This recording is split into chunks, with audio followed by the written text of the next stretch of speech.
about the nation, its film industry, and its global influence. Since India's film industry is being called the new Hollywood, I find it fitting to start our tour at Hollywood itself. People living in North America or on the Eastern Hemisphere are extremely familiar with Hollywood, the largest film industry on this side of the earth. It's home to the media industry as a whole, with famous celebrities all residing here, and popular television networks all have a station in Hollywood. Landmarks of Hollywood include the Hollywood sign, which is the most prominent. It's located atop Mount Lee, the tallest peak in LA, and the sign itself is 450 feet long and each letter is 45 feet high. The sign was first built in 1923 as an advertising avenue for real estate development and is a hallmark of the area known all across the world. While it originally read Hollywood Land, the last four letters were removed in 1945 when Hollywood was known as the world's movie capital. So now let's take a look at India itself. The national film industry of India has grown exponentially in the last 500 years and produces over 900 films annually. I often find the best way to learn about a new country is to discover its capital. So let's start off with the city of New Delhi, located in the state of Delhi itself. The state of Delhi is divided into 9 districts, and the city of New Delhi is one of them. New Delhi was historically the political and financial center of numerous ancient and medieval empires. Actually, it only became the capital of India in December 1911. Prior to that, Kolkata was the capital of India. Prominent locations in New Delhi include Connaught Place, India Gate, and the Red Fort. Connaught Place, also known as CP, is an extremely busy financial and commercial hub. It's a great place for inexpensive and truly cultural shopping and an opportunity to visit prominent companies and businesses. It's the National Monument of India and one of the largest war memorials in India. It commemorates the Indian soldiers who fought and died in World War I and the Afghan wars. The edifice measures 130 feet high. Finally, the Red Fort is a prominent location and a popular tourist location in New Delhi. In 2007, it was named a UNESCO World Heritage Site and symbolizes India's sovereignty. The fort itself is from the 17th century and was built by Mughal Emperor Shah Jahan. It was the capital of the Mughals until 1857 and a British military camp until independence in 1947. Every Independence Day, the Indian Prime Minister raises the Indian flag at the Red Fort as a tradition. Our next point of interest on the tour is the state of Maharashtra, located in western India.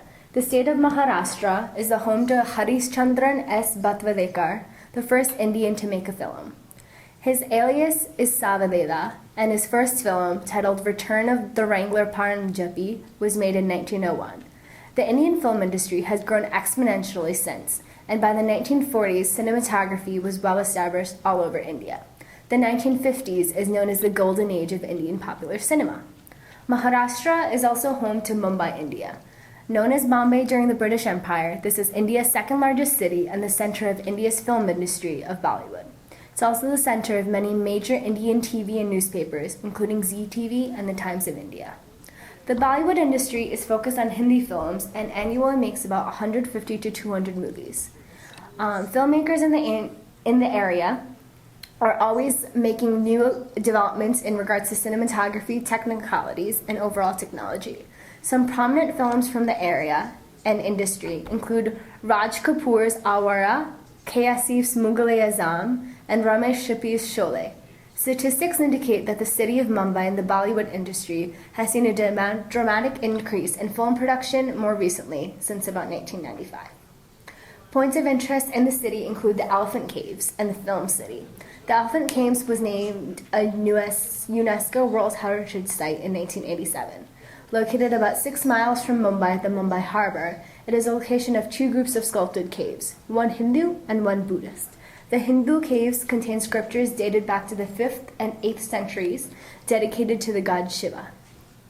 Now let's take a look at Film City, another popular tourist attraction in Mumbai. It is located at the outskirts of the national park and is home to most of the film shooting that occurs in the city. There are numerous sets, and you can always find a cohort of stars and directors in the area. Residents of Mumbai have experienced economic growth not only because of the pronounced film industry, but because Mumbai is India's largest city and financial center. Many of India and numerous foreign banks are either based in Mumbai or have a branch here. It's one of the most populous urban regions, so inherently experiences the discrepancies of any urban city. There are clashes between upper and middle class in regard to resources and powers, and also the elite corporate leaders and the self-employed population.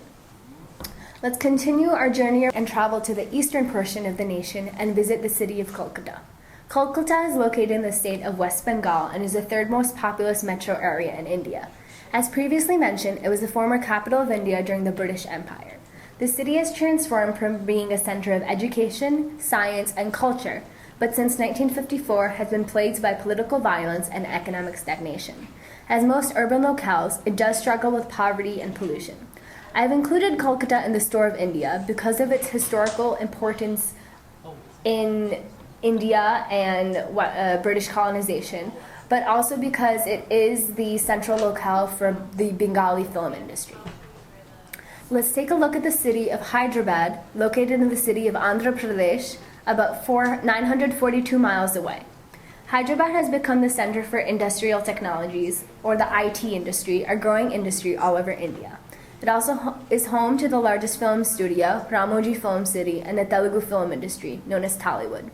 Tollywood is comparable in terms of the quantity of films produced to Bollywood and Hollywood, the media industries based in Mumbai and Chennai, respectively.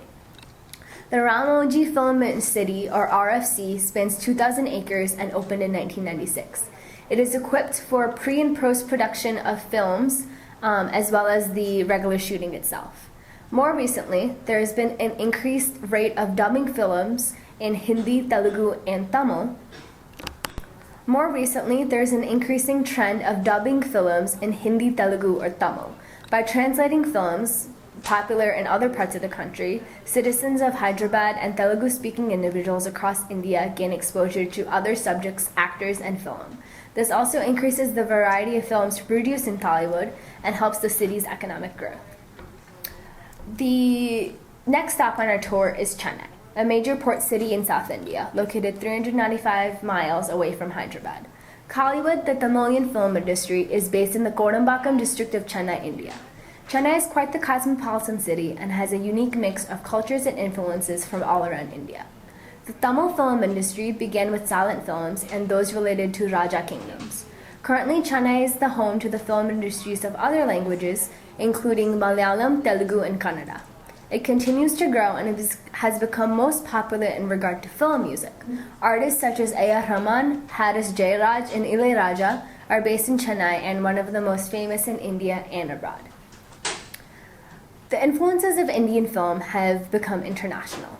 The South Asian diaspora has extended to include Indonesia, Singapore, Malaysia, Canada, and England, amongst others. Indian films are becoming increasingly popular in these regions as well. An interesting fact, the first wave of the South Asian diaspora lasted from 1907 to 1924 and mostly included Sikh Muslims and individuals from the state of Punjab.